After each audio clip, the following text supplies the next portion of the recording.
Welcome to the Mismatch. I'm Chris Vernon, and joining me, as he does every week from TheRinger.com, is Dave Jacoby. Jacoby! Verno, I watched an NBA basketball game today. This is perfect because, as we have been doing throughout these off-season months, we are doing 10 questions today where we will be incredibly comprehensive on everything that has gone on throughout these 10 questions. But question number one for this evening's episode is, Jacoby, I did not see the games in Abu Dhabi because I was working. What are you trying to say? Oh, I couldn't watch them. You were working by watching this game. Yeah. I want the most comprehensive rundown of the Knicks 76ers preseason showdown overseas that has been done on any podcast in the world. I'll try to keep this under 30 minutes, okay? We'll start off the court. Number one, I hate the Gotham Sports app. I hate it so much. You have no idea how much. I've talked about this app before. I spent $320. I got the Nets package. That's how much I want to see Yegor Demon play basketball and Michael Porter Jr. experiment and see how many shots Cam Thomas gets up before he gets pulled and benched for the second half. So I paid $320.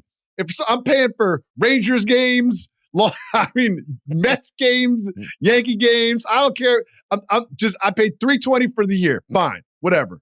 I'll write it off. Gotcha. Can't log in on my TV. Can't do it. Oh, it's only for your phone. It's only for your phone. Paid on my phone. Trying to log in on my TV, error message. Try to log in on my TV, error message. So then I have to shoot it from my phone to my television. Which I'm proud to say I can do. Please tell me there's a separate charge if you want to watch it on your TV. No, there can't be. Okay. No, I think you get one profile. Because I had one profile last year and you could watch it on both. Gotcha. And I was just like, finally just got frustrated because the game had already started. And I'm like, I'm holding a 6-month-old. So I shoot it to the TV. Right? A couple things I want to say before we get to the game action. The Knicks had been spending their time. You've seen the camel riding stuff and the Falcons and the appearances and they take you through this whole thing. And I went to the World Cup in Qatar, whatever you want to call it. And I've done that stuff too. It's like time consuming. It's cool. I love it. But Clyde, not my favorite, but he made a great point on the broadcast. He was like, they each get to bring a guest. And they've had so many activities and responsibilities like outside of basketball that you can't bond on this trip the same way we used to bond when we would go on trips. It's not play the game, go to dinner with the boys and talk about basketball. It's play the game, go home with your wife, maybe have a dinner or whatever. You know what I mean? And I was like, oh, good point. And I thought that was interesting. Also important before we get to the basketball, Steve Harvey was there. And I was just like, he was in the front row. And I'm like, what is Steve Harvey doing there? So apparently Steve Harvey went last year too. And what? I don't know what's going on. Also in the front row, they showed him on camera. And this is one of my favorites of all time. Yes, race has something to do with it.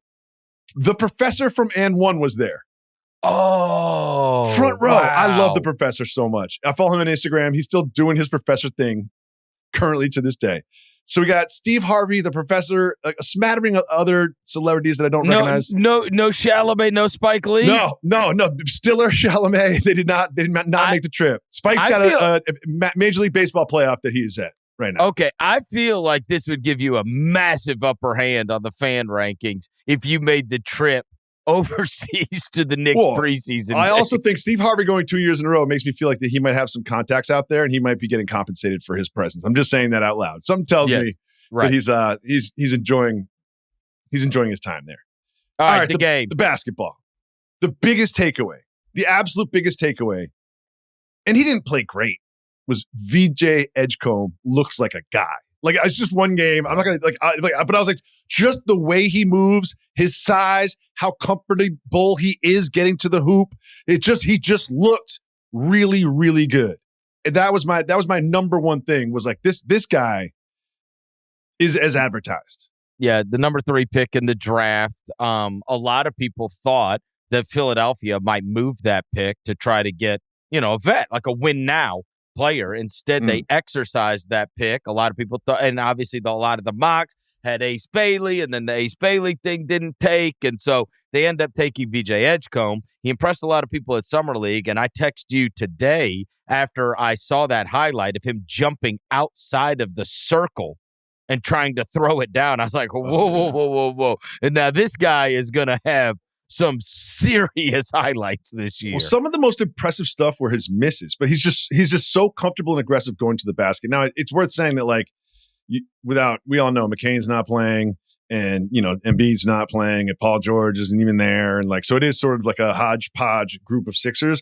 But he had an opportunity to play, and he just looked really comfortable. He looked really good going to the basket. That was my number one takeaway. And again, I'll try to keep this under 30 minutes.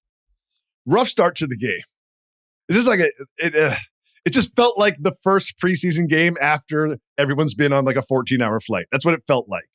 It was just a weird. They're like, oh, we kind of forgot how to do this game. It was a lot of turnovers and just an ugly start, slow start. But there's been a lot of talk, and I won't bog us down with like Knicks talk, but there's been a lot of discussion about is what the starting five is going to be. And there's been indications there's going to be Mitchell Robinson in the place of Josh Hart. And OG wasn't playing, but instead of plugging Hart into OG's spot, they put Daddy A in, and Daddy is just, if you don't know who he is, don't worry about it. But they put him in that spot because I think they wanted to establish that Josh Hart is going to be sort of a second unit leader guy. Okay. And Mitchell Robinson played, you probably haven't seen this. He played for 18 minutes. Guess how many rebounds he had? 18 minutes. 12. More. More than 12? 18 minutes, mind you. 16. 16 rebounds. Wow. 5 offensive rebounds. 16 rebounds. 16 rebounds in 18 minutes. 16 rebounds in a game is a great rebounding game. Great in 18 minutes of action. I mean, he still looked like Mitchell Robinson. Like, he's not exactly like an offensive savant. One of my things about him, and I've been watching him forever, is he just can't catch. Like, there's a dump off that Brunson gave him. It just like went through his hands. It's just like, dude. But like, did it look like they played differently than Tibbs ball? Yes. But I think they did that intentionally. You know what I mean? And I really feel like. Is it a pace thing? Is it a sticky ball thing? No, yeah, it's a pass the ball thing. You know what I mean? It's just like the Knicks offense last year was Brunson dribbles the air out of the ball, and then he makes something happen. That's their entire. That's like every possession. And I think that they've made a point of emphasis to move the ball. They've released some practice footage of 6 pass possessions. That this is going to happen. This is going to be a thing, and other players are going to get opportunity. I think that you'll see OG and Bridges and Cat will all contribute more offensively in sort of a more motiony offense. It couldn't be a less motiony offense. And I really think that they said on the broadcast, what I thought was good. They're like, it's taking less burden and energy from Brunson to get through 82 games to have a fresher Brunson for the playoffs. And another thing they said, which I thought was spot on, was in the last few possessions of the game, it's still going to be a Brunson ISO. You know what I mean? Yeah, but that's what it's going to be. Beyond the way they would play, Jacoby, just looking at that for the first time today, like looking at the box score, yeah, I mean, you can't help but look at their roster and be like, you know what, man? Like, they could get away with playing bench guys now, right? They got Yabo. They got my second takeaway. They got, they do have players Clarkson, to go dude. to. Clarkson, I think he was in Utah for a long time. I'm not really paying attention, but I'm looking at him. I'm like, he looks good. And I think Brogdon is interesting. He's on a non-guaranteed contract. They got 10 guys. Yes. They got 10. Yeah, and they're going to play a lot of them. I think it's going to be I was skeptical would be a light word to say about the Tibbs firing, but I think this approach will help them long-term in that. And I got to ask you, I got to interject because you just passed over to the Hart thing and, Hart being the leader of the what happened with him? Because I did see that headline. Dude, he gets a rebound and he's dribbling to his left. And it's sort of like a non-contact injury. And they showed the replay 3 times. And you're just like, what did he hurt? Sometimes you can see the replay. You can see if a knee hyperextends or an ankle twist. It was just kind of like, what did he hurt? And apparently it was his back. And then he's on his back and he's frustrated because he's hurt and he throws the ball. And he gets ejected. It's just the weirdest from sequence. A preseason First of all, he's not playing because he's hurt in a preseason game. And there's no sort of repercussions down the road. It doesn't like go against his record in terms of like text. It was just a weird ref thing to do, to be like, you're out of here. And he's like holding his back, being carried off by a trainer. But like that was really bad. Like in the first, it's scary. It's the first 40 minutes of action. It's just like, oh, we've already, a key player is already missing from the team. But it was an odd sequence of events. Like it's sometimes one of those things where you watch the replay, like, is that his knee taking too much pressure? And like, you don't really know what it is. And it wasn't even like a collision. It was awkward. It was weird. Hopefully he's better. And the last thing I'll end with, and I kind of forgot that he was acquired. Gary Bird is in a Knicks jersey. Oh, Garrison Matthews. No, Gary Bird is in Milwaukee. Gary Bird. Yeah, Garrison Matthews starts off 3 for 3 from 3. Oh, no. Ended up 3 for 4. You're going to have a favorite, huh? No. Free Garrison? I'm not sure he's going to see too much of the floor. So it was just good to see the NBA be back for real. Yep. You know what I mean? And it was like, it felt like a game. The Knicks won, but I don't think that matters, obviously. But it felt good. All right. Obviously, you're watching it from the Knicks' perspective. Any thoughts besides Edgecombe on what the Sixers didn't have their guys, right? But like, Mr. Vernon, I just want to remind you that we do 10 questions, and the third question is about the 76ers that you wrote. I just want to be clear that you wrote this question. It's a Chris Vernon question. And it's about the 76ers season. So that's why I went Knicks heavy there, because we'll get back to the Sixers later. I sometimes I forget what a pro I'm working with. Sometimes I forget what an idiot I'm working with. It's valid. Go ahead. I gotta remember the questions. Come on. We're already in midseason 4. It's our preseason 2. Next one. All right. We've been separated a bit from Media Day, so we're not going to do tons of Media Day content because it's been a few days. Yep. But this was the big thing to me, was if you were a Bucks fan, how concerned would you be about Giannis's press availability during Media Day? You mean with COVID on Zoom? Yes, with COVID on Zoom. Well, that's a little bit concerning right off the bat that he wasn't available. Would I be concerned that the owner of the team said that Giannis told him in June that he is committed to Milwaukee, and then Giannis said that he couldn't recall me saying that? I don't recall that. Yes, I would be concerned about that. I mean, here's the deal, man. And I love Giannis. And Giannis this is one of those possibly truthful to a fault. I want to believe he might really not recall saying that. I also think that I can't decide if I think that Giannis knows the levity of his words or not, because I kind of tend to think that no. I don't you think mean Giannis, levity, like the humor in his words. No, well, yeah. Gravity is what you mean. Gravity. Okay, sorry, not levity. Yeah. Two completely different concepts. Not levity. The gravity of his words. Because do I think that Giannis thinks this is going to be a first take topic and that NBA podcasts are all going to be talking about, he didn't say he wanted to be there, right? Jokic was in, he's asked in Denver and he said, my plan's to be a Nugget forever. And it's like, you juxtapose that versus what Giannis says. Like, do I think that there's part of me that thinks Giannis doesn't think that way, right? Like, he doesn't consider.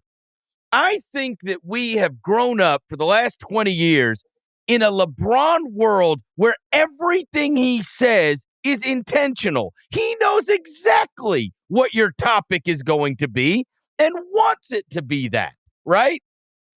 I don't think Giannis does. I kind of give him the benefit of the doubt that the right thing to say is, yes, I remember talking with the owner, but I kind of believe he doesn't remember talking to I kind of think so too. right? I think that conversation was very important to the owner and insignificant to Giannis. That's what I feel like happened. I think the conversation did happen, but it just meant so much to him and so little to him.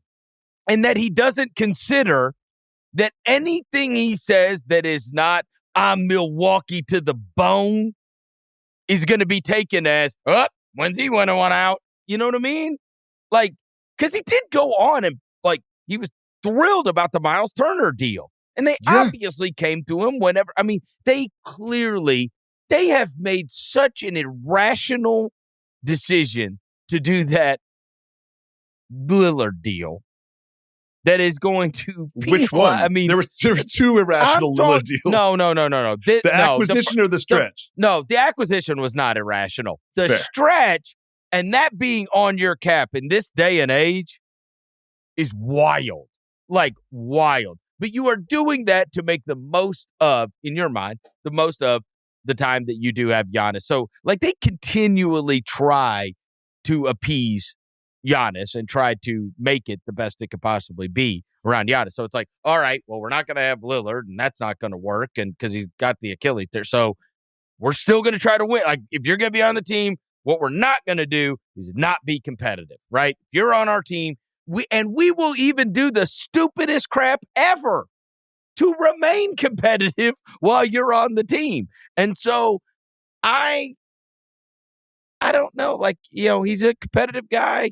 There might be a time where he ends up wanting out of there, but I'm kind of giving a little bit of a break. I think if I'm a Milwaukee fan, I could convince myself that, like, he doesn't understand how that's going to be taken.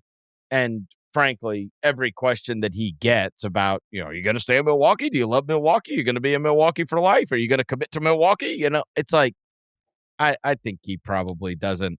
And this wasn't even that. This was the owner said this, and he just said, I don't remember that. Yeah. Like, I think he probably doesn't remember that. I think that we live in a LeBron world where everything that a player says many times can be taken as intentional. I think I would say Giannis is probably not intentionally wanting, because what we know about him is he doesn't want everybody talking about that all the time. You know what I mean? LeBron does want you talking about it. He's not trying to stoke the flame. Right. He's not trying to keep his name in people's mouths. And one thing that's key is that conversation was in June. Right. And June might seem like it was like yesterday. June was a while ago. You know what I mean? Like, think about your June. Like, it's the start of the summer. Yep. You know what I mean? Like it was a while ago. And I also think that whatever conversation happened between them, I think they're both right. I think he probably said, I love Milwaukee, but maybe he didn't effusively go on for 10 minutes. It's probably an offhand comment from Giannis. And one thing that this made me think of. He also probably said that when they stretched Lillard. Yeah. They check in with them, and he's like, look, don't worry about me. I'm committed to Milwaukee. Yeah. Right? Because I'm sure they check in with him. Done. Yes. Yeah. And I also think that Giannis, one thing this makes me think of is I was at Grantland when Giannis got drafted by Milwaukee. And we all know his history. And I was thinking to myself, he like grew and he was so skinny. And one of our colleagues, Danny Chow, was like obsessed with him because he wasn't like the number one guy. And I was thinking to myself, I was like, that was so long ago. He's lived in Milwaukee that entire time. His entire sort of like domestic American experience has been in Milwaukee. So I don't think he's going to be so quick to just sort of skip town or demand trades. And I think things really, really go south. He does say he wants to be a championship contender. You know what I mean? So if he does find himself on a depleted roster due to injury and they're, not even in the playing contention. So if it's a disastrous season, I could see him finally saying something, but I think it would take a lot for him to actually fix his lips and say, I would like out of Milwaukee. Totally. That's how I feel. Yep. Next question. Just a reminder, this is the one you wrote about the 76ers. Yaron Weitzman, outstanding writer for TheRinger.com, who is so embedded with the 76ers and knows everything about that organization, wrote a very good article. Very good article. Has the 76ers window already closed? Everybody can go read said article, which has a tremendous amount of details in it on theringer.com. I will ask you the question that is posed as the headline of said article. Has the 76ers window already closed? Yes. But I Okay. will expand. Right. Next question. Next question. I read the article. It was an amazing article. But here's how, as a 76ers fan, I'd be frustrated. And, if you look at the roster on paper, if you take health out of it, it's a championship contending roster. It is. It just is. If you take health out of it. If you take health out of it, it is. But as he detailed in the article, currently Paul George went through arthroscopic surgery in his left knee after suffering an injury during a workout. Embiid says he's ready. McCain is out 4 to 6 weeks. We saw McCain post-surgery singing Drake songs and Tate McRae songs. The Grimes thing is weird. We'll get to that later. And this is a weird quote from the article that I just want to say.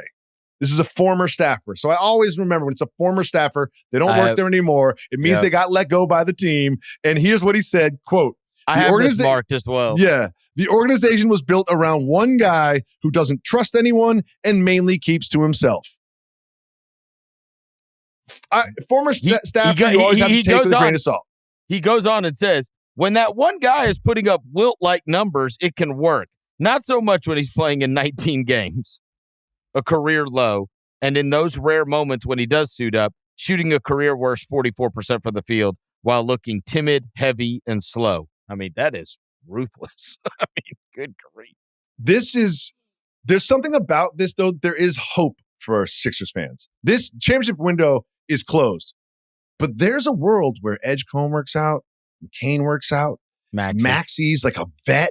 And you know what I mean? They've got like Bona and Edwards, and like there's a young core there that is like, 20, 28, 29, like a couple pieces, a couple moves here and there. You get Embiid off the book somehow. Like there's a world where, it's bleak right now and someone's going to get hurt and they're not going to play. But if you can get post this era, the next era is reason for hope. One of the positive outlooks about it would be, well, look at the East. You don't have to be that good. You don't have to be that good. You look this around. Season? No. You don't have to be that good to be in the mix in the Eastern Conference. Counterpoint, there are some like young cores. If we're forecasting like 2-3 years, there's some young cores that could be competitive. I got it, but I mean, but you think about just fast forwarding to this year and Boston and Indiana and Milwaukee and like a lot of the teams that we have been used to. It's like if you did play really well and if you were good, and I don't think there's not that much. If they get like Paul George back and Embiid back and they're playing well and things, I could see them. No. Okay, fair. It's closed. I mean, you literally started the argument. It's closed. No. I got it. But you started with, if they were all, if you assumed health and you assumed health with an individual that has played 58 of the last 164 games and can't play back-to-backs and whatever. And we don't even really know why either. He doesn't trust anyone, keeps to himself. Yeah. Oh, it is very, very Kawhi-esque in the article about like how the trust has been broken so much that like nobody even wants to talk about it. Nobody even wants to talk about his injuries or timelines or anything that could happen with him. And it's like, boy, that sounds very Clipper-esque with the Kawhi quotes. And Mismatch listeners will remember, after that players-only meeting, they had a game in Memphis. Yep. They did. And I came on this very show and I told you I've never seen this happen. Next question. This happens in all sports. No matter how terrible your team looks on paper, this time of year, before like the ball goes in the air in game one, every fan base sort of like looks at the best case scenario. Like every fan base is like, well, if things break right and, Lillard's out and Tatum's out and Halliburton's out and, like if you're a Hornets fan, you're looking at your roster, you're like, like, okay, maybe this will come together. We got Plumlee. Which team and fan base is the most delusional right now about the expectations or the potential ceiling they have for their team? So this is a hard question to me because the reason it's hard is because I can't claim to be tapped into every different fan base to know what is properly representative of said fan base, right? The fan, you're going to have an awareness via social media, and you're going to have an awareness via social media and the responses that you get in many cases, right? So like a couple of weeks ago when I said I don't think people are going to be picking Cleveland to represent the East in the NBA Finals. I mean, immediately it was like, what? They've got the best odds, and they've got. And I'm like, I just don't think that that's going to happen. I don't think that's going to be commonplace. And so, look, that would. But I refuse to let that color my opinion of like you look. I do think it has to be somebody that's expected to be very good, and I have issued warning signs towards them being very good, right? And so I don't want to indict an entire fan base for saying, oh, well, you're crazy if you think you're... That's fair. There's certainly ways that these teams can be good, but Cleveland having the best odds in the East when they are without Max Strus for months, and when they were without Darius Garland to start the season, and they lost Ty Jerome, and they've lost Where'd Ty Jerome go? And he's in Memphis. Oh, that's and right. You go look at like what comes in off their bench. You're not going to love it unless you love Lonzo Ball that they say he is not going to play back-to-backs. Sam and it's Merrill. like, and Thomas Bryant and whatever. And like, they don't like Okoro's gone now. Ty Jerome's gone now. I'm not going to act like they lost a who's who. I'm just saying many times we look at teams and we judge them on last year's teams. And these teams are always very different from year to year, generally, right? Mm-hmm. Oklahoma City's going to get to just run it back, okay? And there are some of these teams that are just going to get to run it back. But you don't know the calculations of how bad is it going to hurt if they don't have Nickeil Alexander-Walker as the third guard in Minnesota? How much is it going to hurt if they don't have this? How are these new guys going to play with? So I look at it and I go, all right, who are these teams that I hear everybody talking about all the time? So this is not necessarily an indictment of the fan base. This is an indictment of, and I don't want to say an indictment of the media. I'm just saying I hear these teams get pumped up so much and talked about in such a way. This should be more media-based than fan-based. That's probably my mistake. That I think my inclination would be, if it was my team, I'd be getting jazzed, right? Everybody keeps telling me how awesome my team's going to be. Season's coming. So the two that stand out are Atlanta and Houston because nobody says a false word about them. And Atlanta, what if the Porzingis thing goes like it did in Dallas, where it didn't work with Luka? Or Boston last year. Right. Well, and how weird was that at their media day where he still can't explain his illness? I was like, what is going on? Like, what? Like, remember the weird, like, perpetual illness? It's still...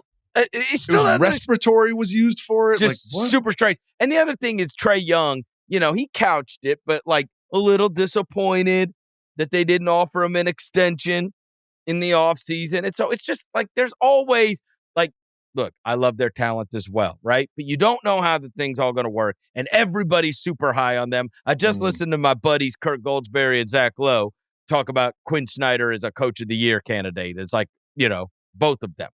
All right. So anytime somebody's getting, pumped up a lot, that's always the opportunity for the downfall. And then Houston the same way, right? Like they've lost Van Vliet. They've lost, and it's just Brooks Green, Landale, Cam Whitmore. Like it is different. It's a different roster than it was.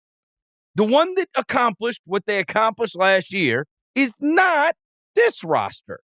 And so now, as they function with Kevin Durant as their best player. And, we're just going to run Amen Thompson out there to run point, or we're going to run Reed Shepherd out there to run point, whatever. Like, we talked about how the Van Vliet thing, I thought, was very important, a very important loss for them, right? And we talked about their record last year.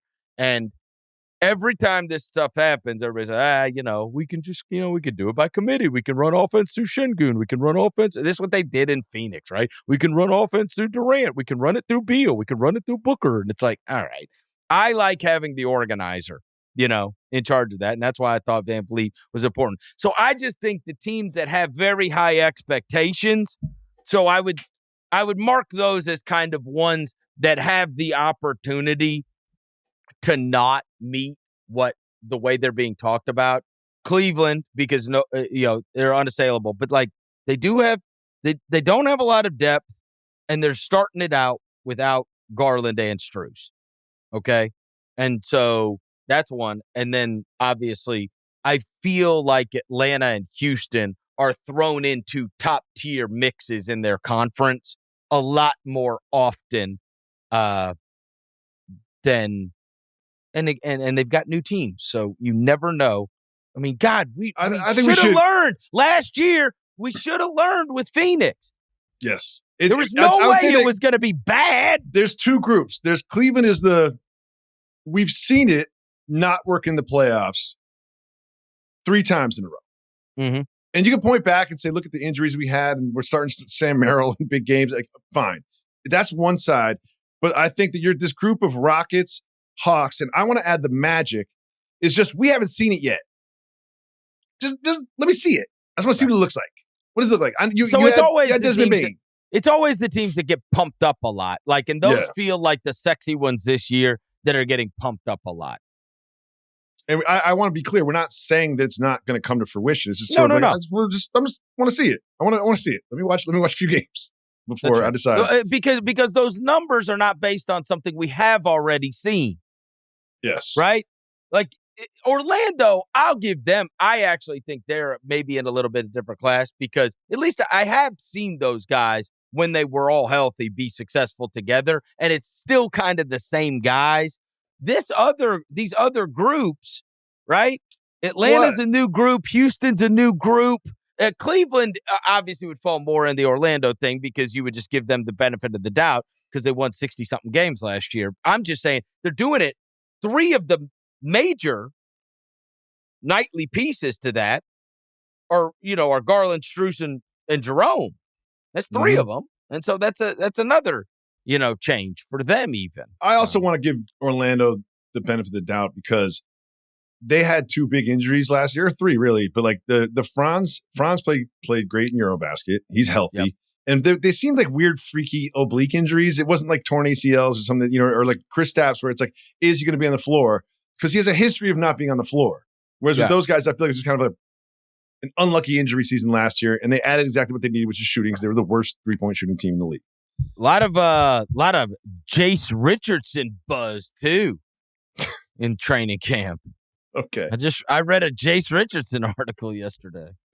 I was like, all right. I loved his dad. I did. I love Jason Richardson. Who didn't? Oh. Next question. There was a magnum opus, not really a magnum opus, but a 4,000-word article about Victor Wembanyama leading into the season. Of course, Victor Wembanyama made headlines at Spurs Media Day by saying nobody trained like he did. And I agree. Nobody, I didn't see anybody else with monks. No one else was in China. Nobody else was in China, as far as I know. He looked like he was doing the Kill Bill thing. What are we making of this? Victor Wembanyama, the offseason program, and by the way, now there's pictures of him being taller. Like, everything is like something out of a storybook, right? Where it's like, and then he had a blood clot, and then he trained in a way that no one else has ever trained. Oh yeah, and also he's not even 7'5" anymore. He might be like 7'8". Yeah. he's 9 feet tall. He's 9 feet tall now. I really think Victor Wembanyama is going to have a great year this year, and I think the Spurs are going to win a lot of games. But I will say, I didn't like him saying I trained harder than anybody else because he doesn't know that. You know what I mean? And I'm sure he trained hard, but I just felt it was an odd thing to say. And Luka's men's health article was sort of a bikini post on Instagram for the person of one, your ex-boyfriend. It was kind of just like, F you, Dallas Mavericks, look at me now. You know what I mean? Yep. But this one was the same thing. It was a total puff piece. Wembanyama's the best. He's amazing. Let's go through his summer. It's full of quotes of how hard he works and how intelligent he is and how mature he is. And when you see an interview with him, he speaks like he's someone with a lot more life experience and wisdom than someone of his age. And I do believe in his intellect and maturity. But I just thought I wouldn't have done this if I was him. I wouldn't have done this if I was him. I wouldn't have said, I worked harder than everybody else. I would have said, hey, New York Times, let's do a whole article. New York Times is probably the biggest paper in the country. I don't know. We can argue about that, but who cares? Let's do a whole article about how great my summer was and how hard I trained. And this is what he did this summer per the article. He went to China with the monks. We saw that. Also in Japan. And I don't know if they've reported this, but my high school girlfriend had the same thing, and she had a surgery to sort of because there's the clavicle bones rubbing against the vein. I have no idea if he had this surgery, but when I talked to her, she was like, "Oh yeah, I know exactly the surgery he's going to have. I had it." I believe he had that surgery at some point, probably early in the summer, and that's why he went overseas and didn't work out as much. I'm not reporting this. I'm totally speculating. I have no inside information outside of talking to my ex-girlfriend from high school. Okay, but I think a surgery was involved because that is something that happens typically with that blood clot. You still talk to your ex-girlfriend from high school? We reconnected and had lunch. And then there was 2 days later, Victor Wembanyama got hurt. We're not checking in on each other every day. Did your wife care? No, not at all. No. Didn't care. Didn't even ask a question when I got home. Yeah, she did not care at all. She's like, nobody wants you, dude. Then he visits the Space Center. So he's talking about how the did that hurt your feelings that she didn't care? Not at all. Not at all. Not at all. I know where I'm at in my relationship with the world. Like Victor Wembanyama learned with the monks in China. In my relationship with her, I'm pretty secure. Understood. Then he goes to the Space Center. So not only does he become one with the world and humanity, he goes to the Space Center to become one with space. I saw The Martian for the first time yesterday. Become one with space. Have you ever seen The Martian? I watched it yesterday. It was an awesome movie. This part I found interesting. He works out with Harrison Barnes and Nick LaRouche. I hope I'm saying his name right. And they do something called the constraints-led approach. It's essentially we've all seen a Chris Brickley Instagram account where someone does the same move 3 times. I learned this new move in this spot. But they work out with more of game time read and react flow situations. Yep. I mean, obviously I don't have the details, never been in on one of these, but it sounds really cool. And I really actually did like that. I think that sounds great. LaRoche was the assistant for the Grizzlies last year that installed that offense. That whole read and react, no ball screens, whatever. Yeah, that was him. That was him? Same guy. That got fired at the same day as Taylor Jenkins. Yeah. Okay, great. Well, he was working out with Wemby. Got his name in the New York Times. He was a player development guy for a long time. I really liked the concept. I read 2 paragraphs about it. Yep. I'm not sitting in on workouts, but I just thought it was really cool. It sounded cool. Yep. Because a lot of time you see them working out. It's I'm going to nail this move with no defense. I thought it was really cool. And then he worked his ass off, and apparently he grew to 7-8, as you said. That was his summer. When you say that it rubbed you the wrong way for him to say that he worked harder than everybody else, do you think that's because Do you think that Zion is sitting there going, Joe Dumars locked me in his basement and didn't feed me for 3 months? Was chained to a radiator. He didn't. He was dropping a plate of kale would come in under the door slot once a day. No, like Buffalo Bill. He was lowering it down as he trapped me for the last 2 months. Like, how do you know you worked harder than everybody else? How do you know? Like, you don't know. All you have to say is, I worked my ass off this summer. Right. I'm ready to go. Why are you bringing the rest of the league into it? Why? Yeah. I just didn't like it. It seemed like, for someone who is so measured and mature, I just thought it was misplayed. And I also think, like, to invite the New York Times to do a whole piece about it, it's like, that's a choice. Like, you actively did that Like what to what ends? To what goal? What goal do you want? You want everyone to respect how hard you work? Yes. There's a lot of quotes. There's a lot of quotes from teammates about how amazing he is and his intellect and his work ethic, and I believe them all, but it just seemed a little thirsty. I'm way more interested. I'm way more interested in the Monk angle. Yeah, he's playing helps. Basketball against the Monks. That's not fair. Can the Monks hoop? Well, no. Also, aren't they like wearing robes? Bro, I saw in the news last week a Tibetan monastery, like they did a drug raid. Like all these dudes were on like crystal meth or something. I'm like, what? Tibetan monks? Like, what? Man, that sounds awful. Do crystal meth and sit cross-legged for 4 hours? That sounds awful. Unless you're Aaron Rodgers. It's ayahuasca. Oh, let me just say, I complained about his shot attempts last year, so I looked up the numbers. Attempts at the rim, 178. 3 to 10 feet, 111. 10 to 16, 81.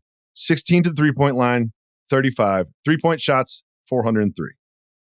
He shot 454 shots that weren't threes and 403 shots that were threes. He's 7'4". Like, I don't want to sound like the old school guy, but like, if something needs to change, how about you just get closer to the basket? Because you're the tallest person on the court every time you step in the court. And you've got these long strides. You can get to the basket and get fouled. I feel like he doesn't want to get fouled. And it's so much easier to shoot from the outside than it is to like get in there and get dirty. It's just easier. All right. Well, here's the next didn't question. Like it. Now that the Warriors have their actual team, which is the exact team that we all knew it was going to be. Oh, and they've got to be so happy. Yeah. I'm sure when Kuminga walked in, they would just had a huge hug. I would love to. He doesn't want to be there. They don't really want him there. Everyone's laughing and catching up, and he walks in the room, dead silence. Hey, John. Do they call him John? He looks like a John. Does he seem like a John to you? No one's ever called him John Kuminga, but maybe we should start. Yeah. John JK? JK Rowlings? I don't know what to call him. Yep. But now they have an actual team. How do you think the season plays out for them? They're older. There's no way around that. Oh, they're old. Right? They're old. Across the board. Probably, again, we're going to do the assuming health. Yeah, I think the Warriors could be a absolutely awesome playoff team that probably won't take the regular season super serious. That's what I'd guess. And that if you get to the playoffs, you do not want to see them. It feels like game one on the road. Institutional knowledge. I mean, hell, They went game one on the road and beat Minnesota. If Curry doesn't get hurt, I'll always believe they would have won that series. It happens. But I think we would have looked at last year once the Jimmy Butler thing came to be. And you look at their record once they got Butler, they were cracking. And if you got Curry and you got Draymond and you've got, you've got Curry, Draymond, and Butler, and now you've added, Al Horford, how many ever minutes he's going to give you, and you got these other wings, and then we'll see what happens with the Kuminga thing. Like, no, I could see the Warriors being fantastic. I would wonder if they will be able to stay healthy because of the age thing, and also how important it is for them to win an immense amount of regular season games. I could see that not being that big of a deal. I also think they are a team that when the playoffs come around, they're like the nightmare. Like, you just don't want if they're all healthy, you're not. I think they are a playoff team, but over the course of 82 games, I'm unsure that a team that veteran laden is going to care. I'm glad you say that, because everyone is like, well, since they got Jimmy Butler, this was their record. But they're not going to scale that for the entire regular season. No. They were sprinting for position. They were motivated. Those were like playoff games, all of them. That's right. A team like this, I think they'll. It's like me in high school. Like, what do I need to do? Get a B-? Cool. Yep. You know what I mean? I'll get an 80 in every class. You know what I mean? To stay out of trouble at home. And I think that was really, it's like they're going to do just enough to stay above the line where they're in trouble of not being in the play-in or the playoff. And like, I think they're one of those, Oklahoma City or Cleveland or whoever, like, you saw them during the regular season and you were like, oh God. Like, I'm not sure that it's going to be like that. I think like a lot of vet teams, they will expend the minimum amount of energy to get the win. Right? And then you're going to be able to catch them a lot, like during the regular season. I would just be surprised if they rolled off like some crazy record regular season wise, and that's not a demerit to them. I think it's going to be, keep it all healthy, and then by the time you get to the playoffs, I think they will be formidable. That's what I'd guess. Yeah. They'll be on the road in their playoff Jimmy series. Butler has never cared about the regular season. Never. No. Ever. No. Ever. His stats, regular season and playoffs are wild. Like, he was like, if one year when he was in the Heat, I think it was like 3 or 4 years ago, he was the worst jump shooter in the league. Yeah. I mean, like the worst jump shooter in the league. And then the playoffs come and he's just like 45% from three, just like knocking down 20-footers left and right. Yeah. I think this is a playoff basketball team. They just got to make it to it healthy. Yes. That's what I'd guess. Bill Nye, the science guy, was at Celtics Media Day and revealed that Jaylen Brown was at his Hollywood Walk of Fame induction and even spoke at the induction. They have like Twitch streamed together. I think they have a show together. Done science projects together. And Jaylen Brown is all about Bill Nye, the science guy. If you could have a relationship with someone that you watched on TV growing up, it would be Bill Cosby's out. Oh, God. Pee Wee Herman's out. Oh. So can't cross those off the list. Did you watch the Pee Wee doc? I did watch that this summer. I didn't watch the doc. Oh, you got to. I didn't watch. I watched the show when I was a kid, but the doc seemed a little dark. No, you got to watch the doc. It's great. I'll watch the doc. I love docs. Oh, it's great. I only like docs when there's murders in it, though, really. Like, if there's no murder, I'm like, what are we doing here? But I'll watch that one. It is so weird that he went through it, like, basically, like, because the good thing about that was my childhood as well. He went through that whole time. Like, if he was on a show, like, he was on David Letterman or he was on Regis and Kathy Lee or whatever, he was Pee Wee Herman. Like, he lived this character until he got caught, jerking off or whatever. I was wondering how you were going to phrase that. And then he was Paul Rubens. And it was like in a theater, right? Like, that's weird. It's a weird spot, but it's for sure weird. It's for sure weird. But I mean, anyways, that documentary is really good. Pee Wee Herman himself. Like, imagine being the cop that got that. Like, all right, Rogers, you're going to be in Midtown. Stevens, you're going to be on the block. Jacoby, you're going to the theaters to get people jerking off. I'd be like, I'm like, what did I do wrong? I really liked that one, and then the other one.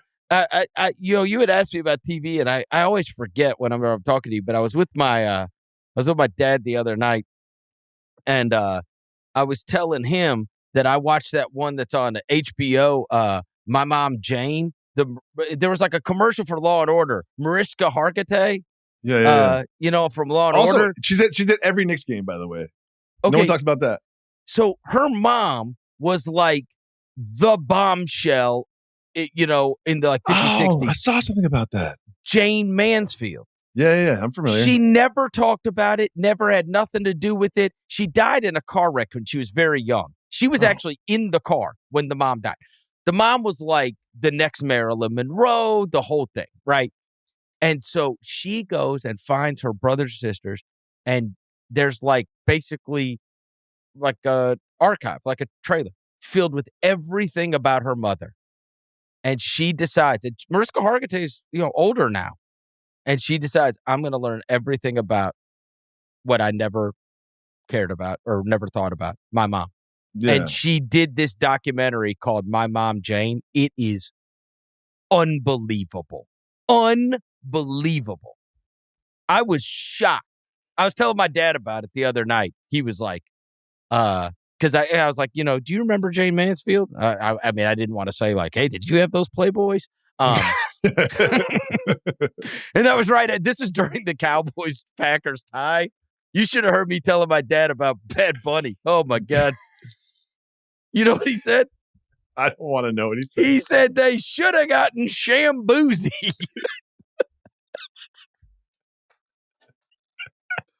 What he told me.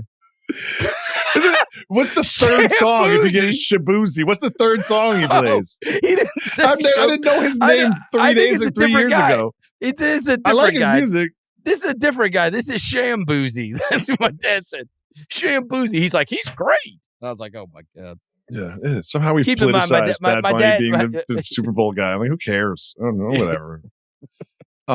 So I'm glad you mentioned James Manfield. Yeah, where were we?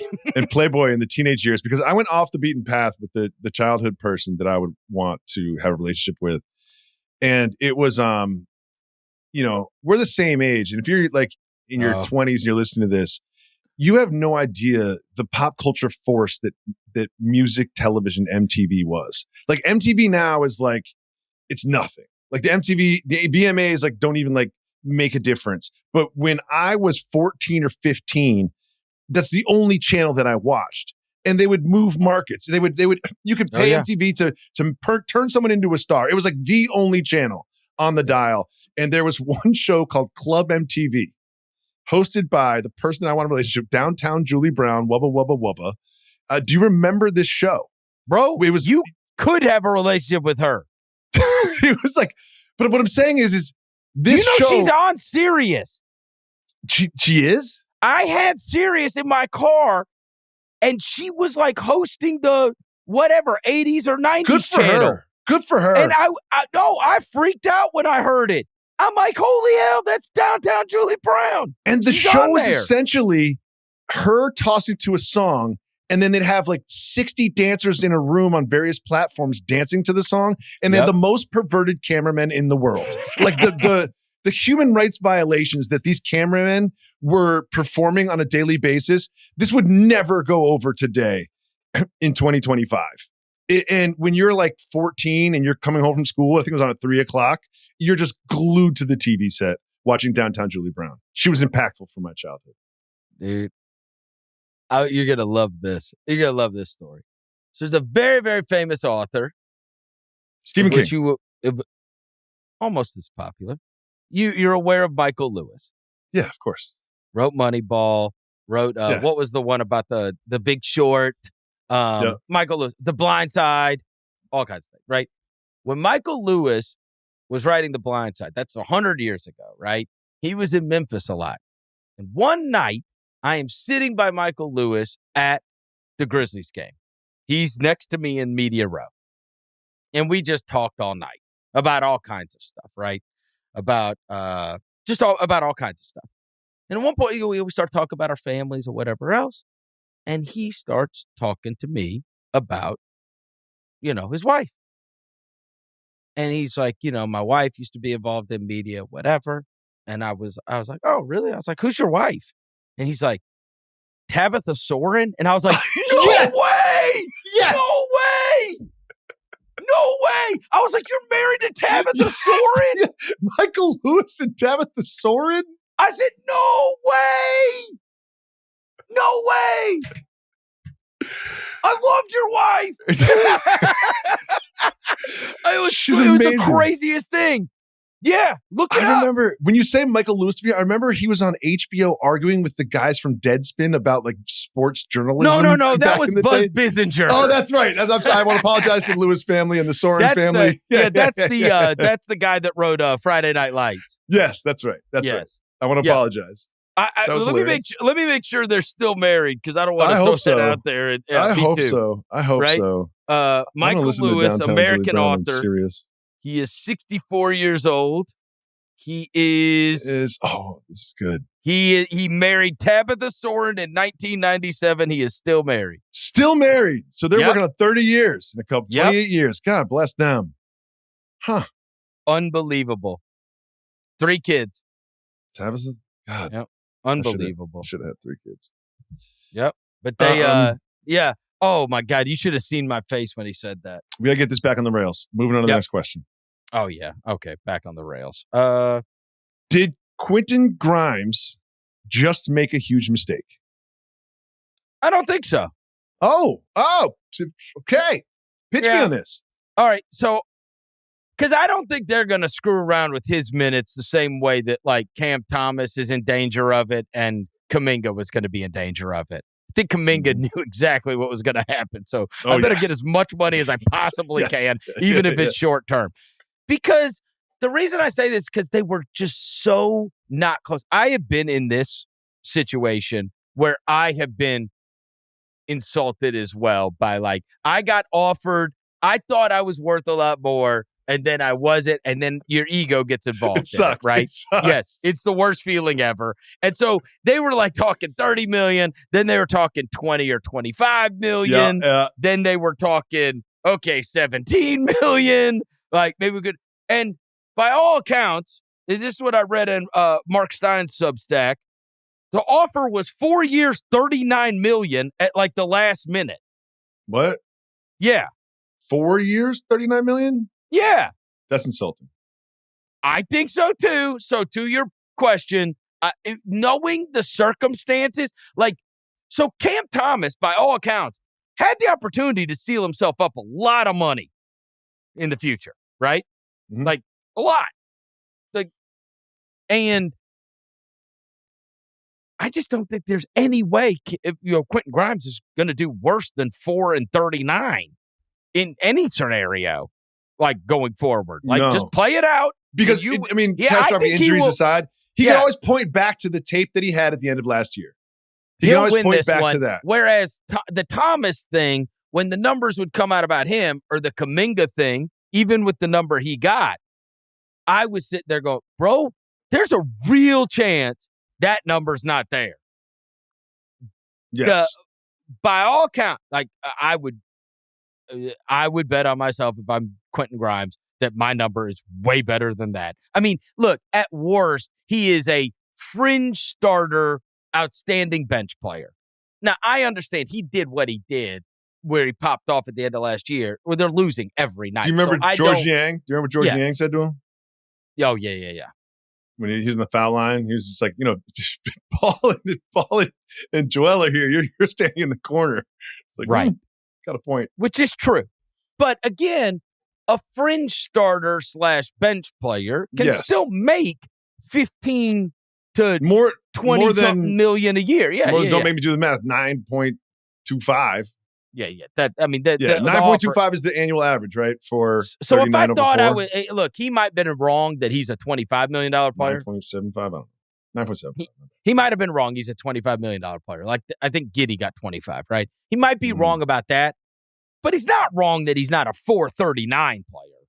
I also think that even if he doesn't get a lot of minutes and doesn't really perform super great this season, if you are a GM or a front office, you can convince yourself that he's a $15 million player. Also, the McCain injury helps him.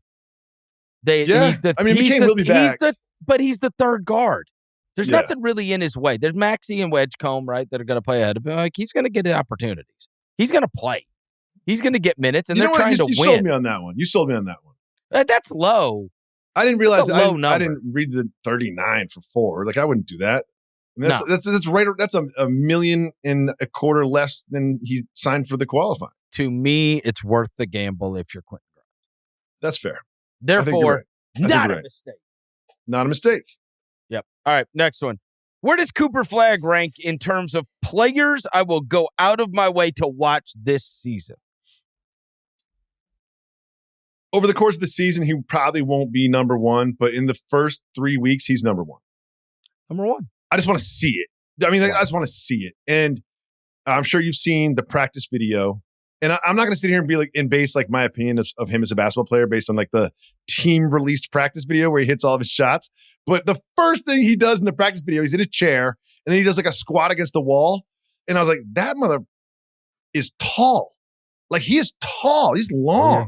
Like, he's, for what he does and the skills that he has in the basketball court, that height is going to serve him really, really well. Jacoby, when he was 16 years old, me and my son went to EYBL right before the Peach Jam. I went to a game and watched the kid block 14 shots.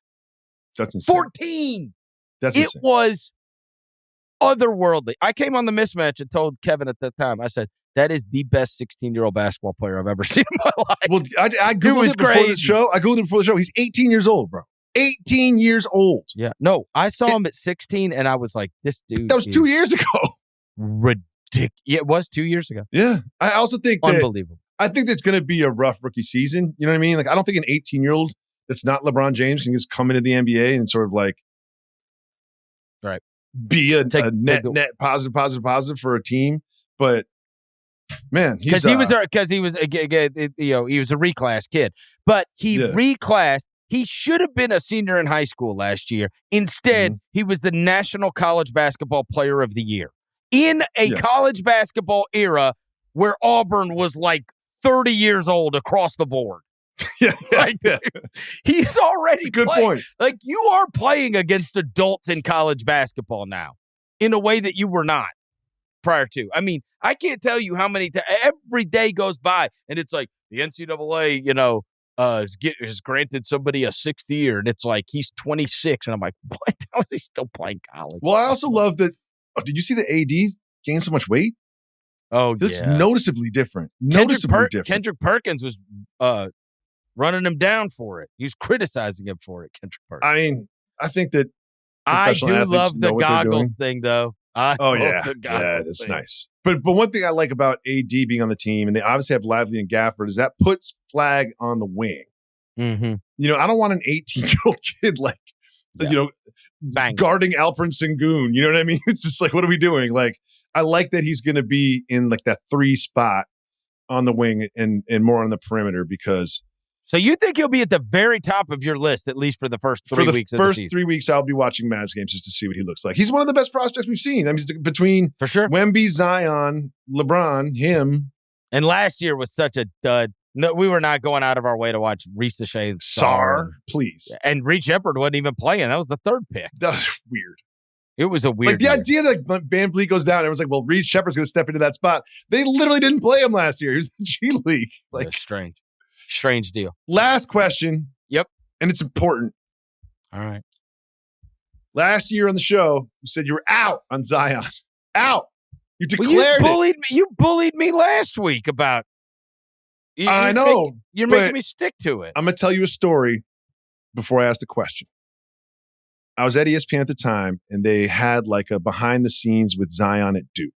It was one of those 30-minute, like 24/7, whatever you want to call it, training camp. What's the NFL one I love so much? Hard Knocks. Hard Knocks. It's like one of those with Duke. And there was a scene where they were all in a pool. Zion was in the pool with a T-shirt. Like, it's weird. Maybe he's not confident about the way he looks with his shirt off. T-shirt on the beach guy. T-shirt in the pool guy. Maybe he's just comfortable in a T-shirt in the pool, but no one is. Yeah. But that was years ago. And he's famously sort of gotten in shape this summer. I think he's in Australia, and he's taking a picture with a fan in Australia with his shirt off. Came out today. I saw it. And man, are you back in on Zion? He looks good. You keep bullying me. I'm the one that told you look so skinny, and I don't want to, but like I can't help myself. I just want to see where you are. We'll do it. We'll do a check monthly. I mean, just where you are with Zion. You saw the picture I saw. Mm-hmm.